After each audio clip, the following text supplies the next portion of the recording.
Nadie te va a decir esto con esta claridad, así que escúchame bien. Tú no eres una persona negativa porque hayas tenido mala suerte, ni porque tu vida haya sido difícil, ni porque el mundo sea injusto. Eres negativo porque tu cerebro fue diseñado a lo largo de millones de años de evolución para hacerlo.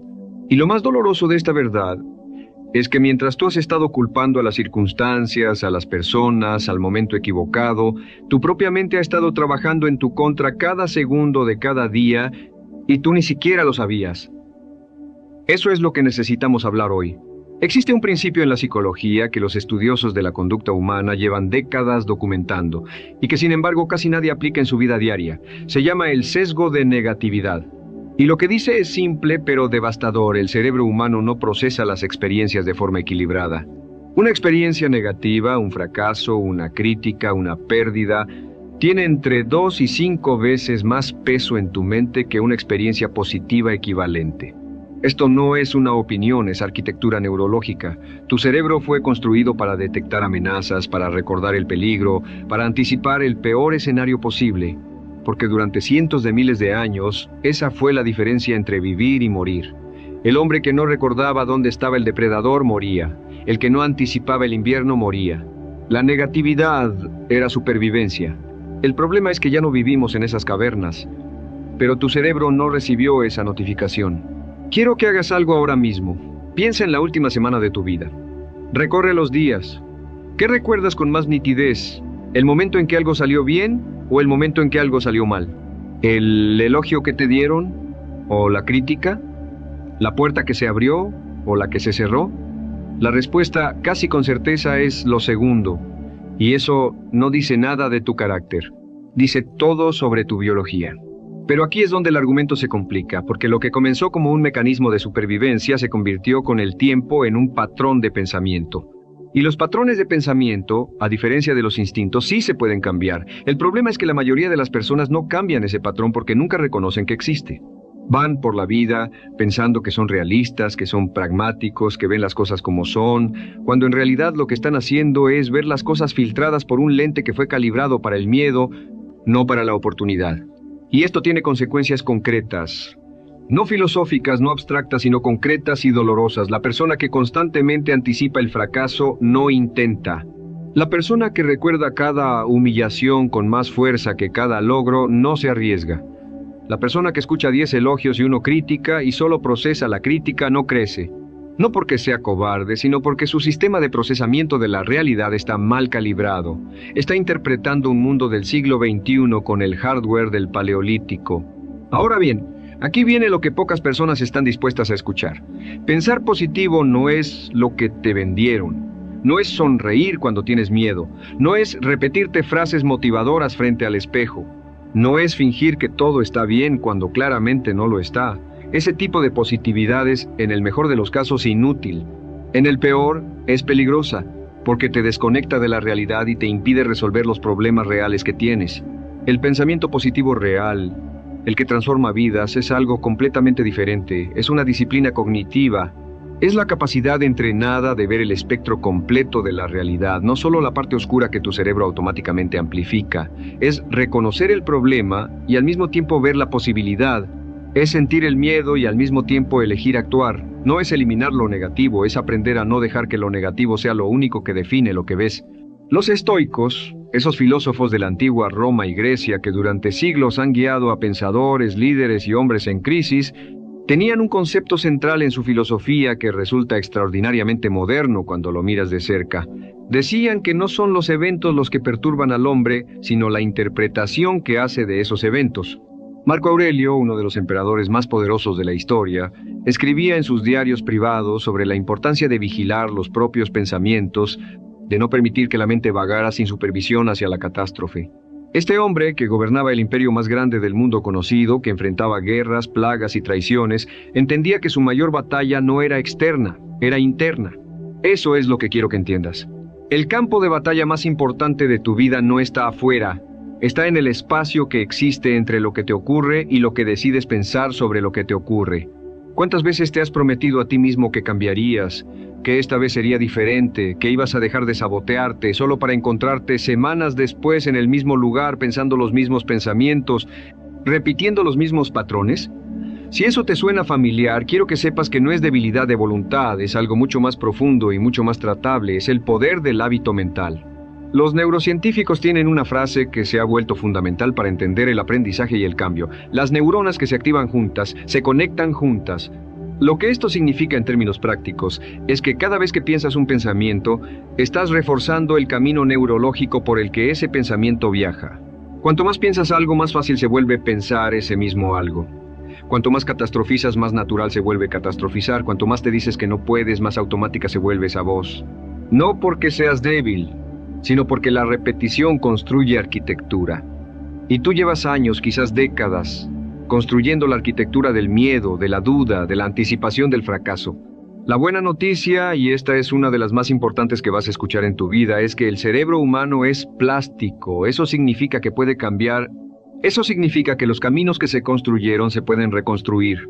Eso significa que los hábitos mentales que se formaron se pueden reformar.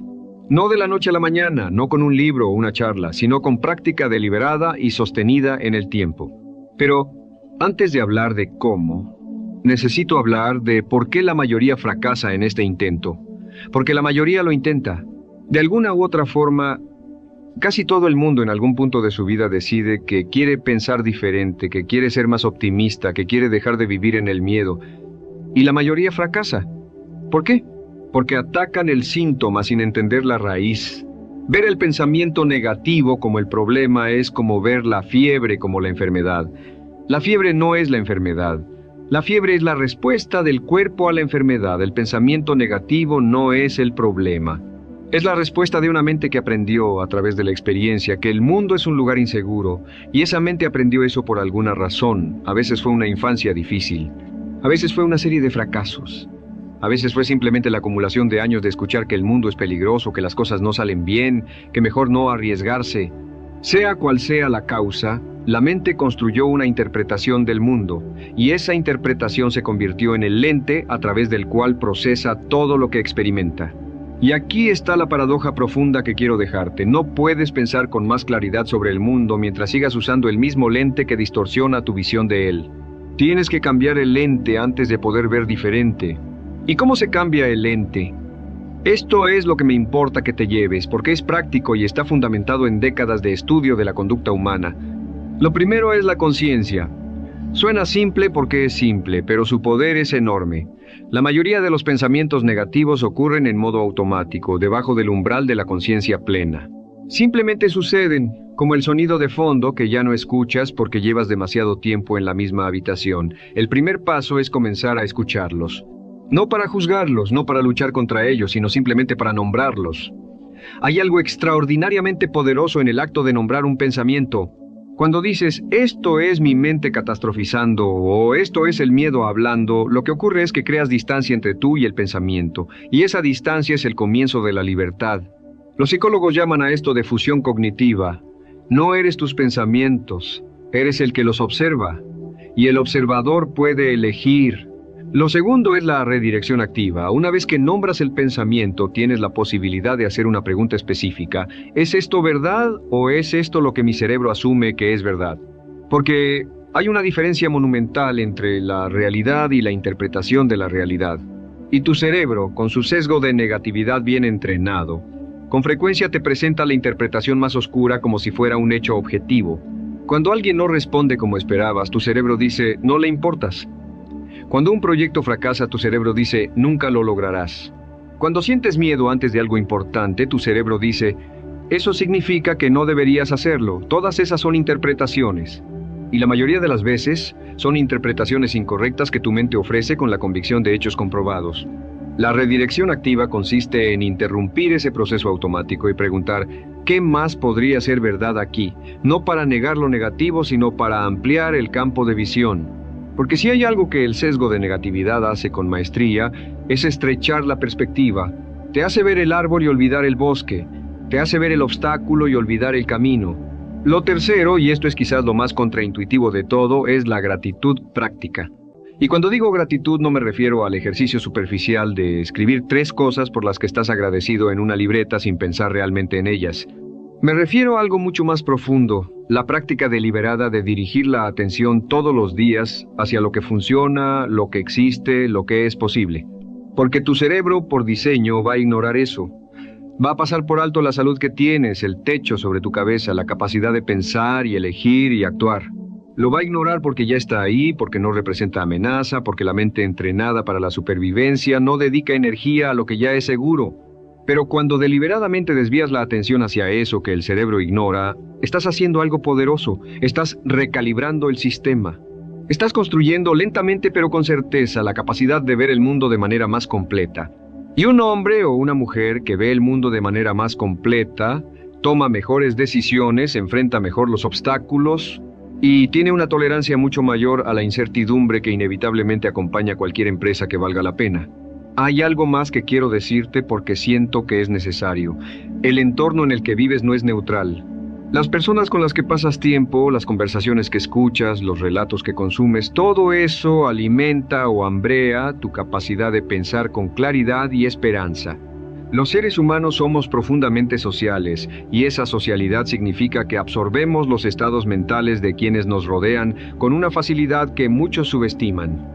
Hay personas en tu vida, quizás personas que amas, que funcionan como amplificadores del miedo, que cada vez que compartes una idea, te recuerdan por qué no va a funcionar, que cada vez que muestras entusiasmo, te ofrecen una dosis de pragmatismo que en realidad es disfraz del pesimismo, no son malas personas. Simplemente tienen su propio sesgo de negatividad bien desarrollado, y lo comparten. Y si pasas la mayor parte de tu tiempo en esas conversaciones, si esa es la música de fondo de tu vida, cambiar tu pensamiento se vuelve extraordinariamente difícil. No imposible, pero sí extraordinariamente difícil. Esto no significa que debas alejarte de todo el que piense diferente a ti. Significa que debes ser consciente de lo que entra en tu mente, que debes ser intencional con tu dieta mental de la misma forma en que, si te preocupa tu salud, eres intencional con lo que comes. Nadie espera resultados físicos comiendo todo lo que aparezca frente a ellos sin ningún criterio. Y sin embargo, la mayoría de las personas consumen su dieta mental de esa misma manera, sin ningún criterio, sin ninguna intención. Quiero cerrar con algo que para mí condensa todo lo que hemos hablado en una sola imagen. Imagina a dos personas enfrentando exactamente la misma situación. Un fracaso significativo, una pérdida, una puerta que se cerró. Una de ellas mira esa situación y ve evidencia de lo que siempre supo. Que las cosas no salen bien, que no tiene lo que se necesita, que mejor hubiera sido no intentarlo. La otra mira la misma situación y ve información, ve lo que aprendió, ve lo que haría diferente, ve que llegó más lejos de lo que llegó la última vez. Ve que el hecho de haber intentado significa que tiene más capacidad de acción de la que tenía antes de intentarlo. Las dos personas viven en la misma realidad objetiva, pero habitan mundos completamente diferentes, porque el mundo que habitamos no está hecho principalmente de lo que nos ocurre.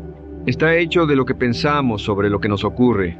Y aquí está la verdad final que quiero que cargues contigo. Tú no eliges lo que te ocurre, pero sí eliges, y esto es una elección que puedes entrenar, la interpretación que le das. Esa interpretación no es destino, es hábito. Y los hábitos, todos los hábitos se pueden cambiar con suficiente conciencia, suficiente práctica y suficiente decisión de no seguir siendo prisionero de una mente que fue diseñada para otro tiempo. El pensamiento positivo no es una fantasía. Es la consecuencia natural de una mente que ha aprendido a ver completo lo que antes solo veía partido. Y esa mente, tu mente, tiene esa capacidad, siempre la tuvo. Solo necesitaba que alguien te lo dijera con suficiente claridad para que lo creyeras.